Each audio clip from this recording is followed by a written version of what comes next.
Ito, sa likod ko. Ay, salamat ka ako. May kasama na ako. As sumara yung pinto. Blag. Naramdaman ko lumalakad. Tok, tok, tok. Palakad. Sige, ganito sa loob.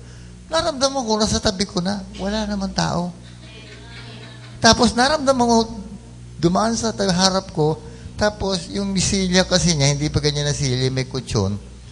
Naupo. Kita ko lumubog talaga. Pero walang tao.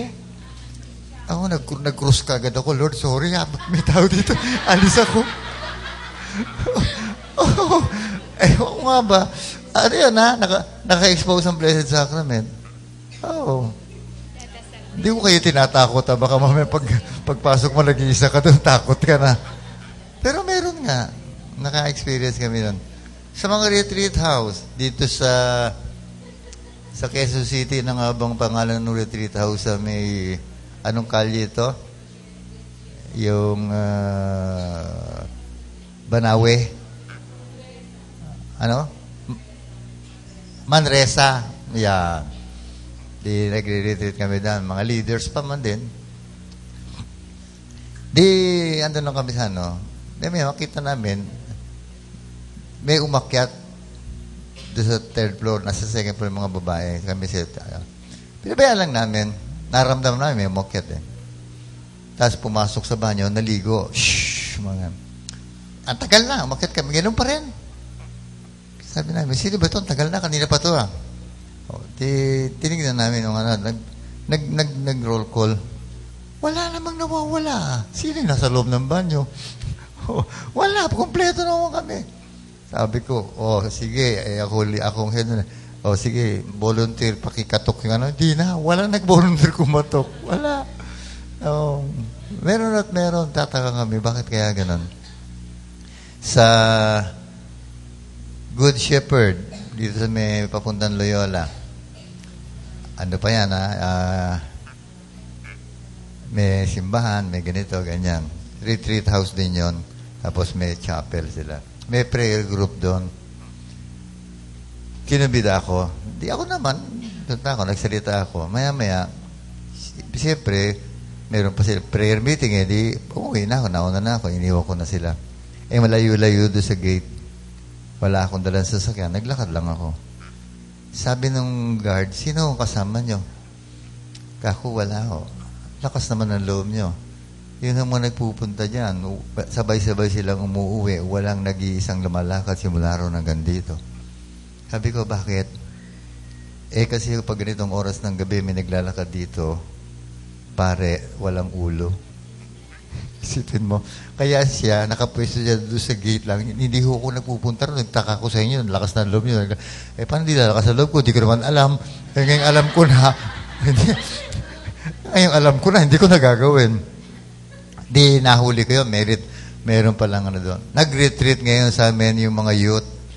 Itong mga youth na mayroong perpetual vow, tinatawag na perpetual vow of virginity. Magpipirma sila na sa loob ng 2 years, kung babae, hindi magpapaligaw, hindi magbo-boyfriend. Kung lalaki naman, hindi man liligaw. For 2 years yun. Di siyempre, andi sa mga bata kasama yung youth leader. At saka yung mga elder ngayon, asawa ko, isa sa elder, pinasama ko. Hindi ko kinuwento, may nagmumulto dyan. Hindi ko kinuwento. Pagkatapos nila mag-retreat, sabi ng gano'n ng ano, nagkanya-kanya na ngayon silang kwentuhan, ganito, ganyan. Nag-share yung head ng youth ministry. Sabi niya, Brad, nandun ako sa kwarto, inis na inis ako ang iingay ng mga babae. Nandun sana, babae siya. Sabi, ano mo lang itong iingay masyado, tapos takbuhan doon. Bukas niya, mabas daw siya. Pagbukas niya ng pinto, wala naman. Pag sasara niya yung pinto, ang iingay naman, nagtakbuhan doon. Bro, mabas siya, inisa-isa niya yung mga kwarto, tulog naman.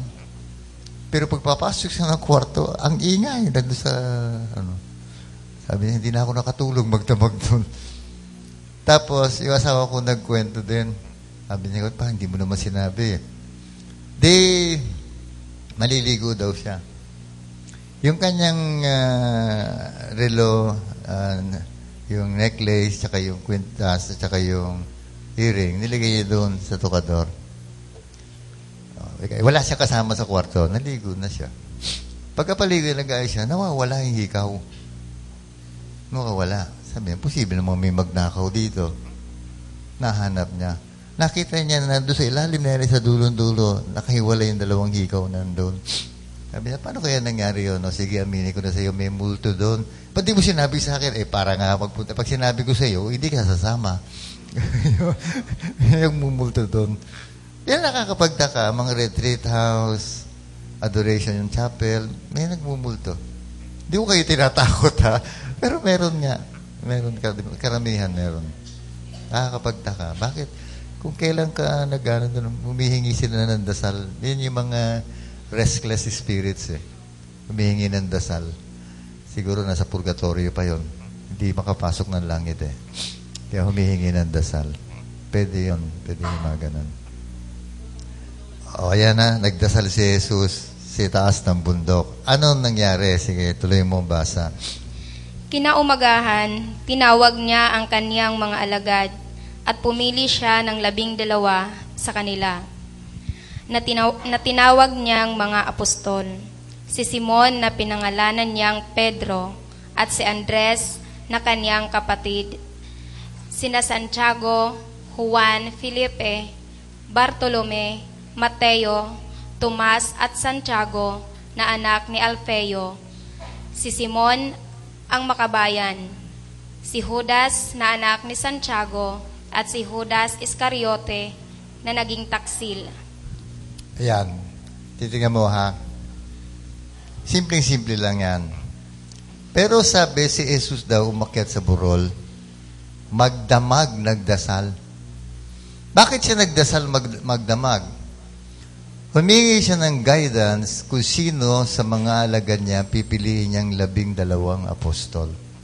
Kasi marami yan Baka mga 1,000 yung alagad niya yan Marami yan. Pipili siya ng 12.